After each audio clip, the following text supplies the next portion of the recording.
caso dell'alluvione, sti pseudo rappresentanti nostri che vai a elemosinare qualche decina di milioni e dopo quell'altro che promette si vedremo, se avevi il video tutto, se fai tutte le prassi burocratiche vedremo 300 milioni che arriverà non si sa neanche quando, e sti qua contenti, cioè noi altri ne ruba miliardi, decine di miliardi, e che avevo da elemosinare in genocchio qualche decina di milioni, al manco qualche centinaio di milioni promesso, fra l'altro, no subito. Allora lì, se lì che proprio viene l'indignazione, perché noi altri come veneti non femo l'elemosina, quindi lì sei i nostri schei, non avevamo da andare a domandare in genocchio che ne dia un millesimo di quello che ne ruba ogni anno. Questo è assolutamente inaccettabile. Avevamo da porre fine subito, immediatamente, a livello politico e dire che noi altri volevamo l'indipendenza del nostro territorio perché c'è un percorso legittimo e legale. Sempre in questione, tanto per darvi un'altra idea, anche all'interno dello Stato italiano, non è che noi altri ne manca proposte, idee, cioè ha un problema, che abbiamo la soluzione, a parte il fatto che c'è sta l'alluvione subito si è messo connetterà fuori tutto, quindi non c'è neanche la possibilità di dare evidenza che ci sono dei danni enormi. Non solo quello, anche i nostri sindaci, che c'è praticamente zero risorse per intervenire, per fare politica, perché qua parliamo di fare politica, non di amministrare. La Regione Veneto, le province venete, i comuni, sono ridotti a livello di amministrazione, che è ben diverso da fare politica. Cioè che sia Zaia, che sia il presidente della provincia o un sindaco, non può fare politica, perché politica vuol dire decidere, no, adesso qua le tasse le da essere più basse, o la spesa qua non da essere in spesa che avevamo da spendere così e colà. C'è una differenza fra amministrare e fare politica. Amministrare è essere un appendice dello Stato italiano, cioè loro ti dice ti sia un soldato, fa questo. Fare politica è diverso dire no, noi altri le tasse le volemo più basse perché potremo permetterselo. Questo è fare politica.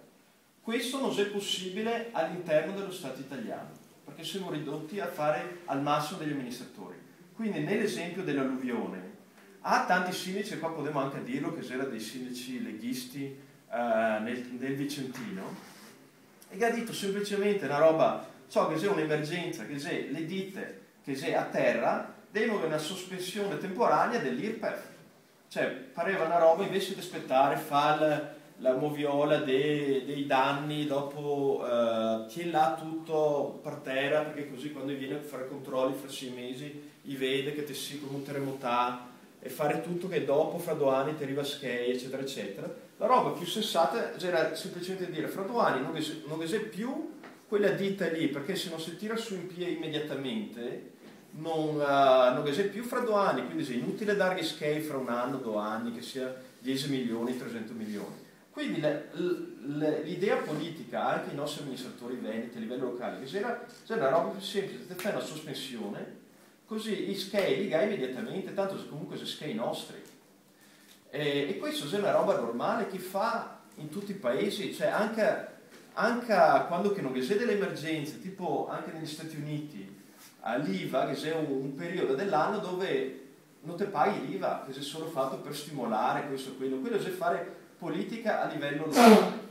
Quindi quello non lo potremo fare, logicamente a una proposta del genere, gli stessi che dello stesso partito, degli amministratori locali che hanno fatto questa proposta a livello del Parlamento italiano, che ha detto no, perché noi altri che avevamo da mangiare, prima tenere tutti i toschei, anche se ti si ingenoccio meso morto, prima tenere tutto, e dopo vedremo se te ne mandi il video, allora ti devo indire. Questa è una cosa inaccettabile, non potremo più affidarci a percorsi politici che passa per Roma, perché non ne c'è assolutamente bisogno, le frottole, le devolutions, federalismi, statuti speciali, se tutti percorsi che richiede di andare col cappello in mano giù a Roma a dire: noi altri che abbiamo raccolto tot firma, ne serve una gentile concessione vostra di amministrarne qualche miliardo in più, perché dopo alla fine parliamo comunque dei pochi miliardi, non dei 70 miliardi che sono i nostri.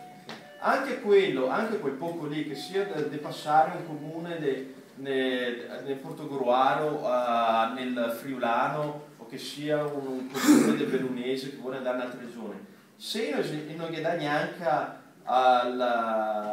il permesso di fare qualcosa a costo zero, figuremmoci statuto speciale o federalismi, che vuol dire mandare in bancarotta Roma e metà del contenitore Italia.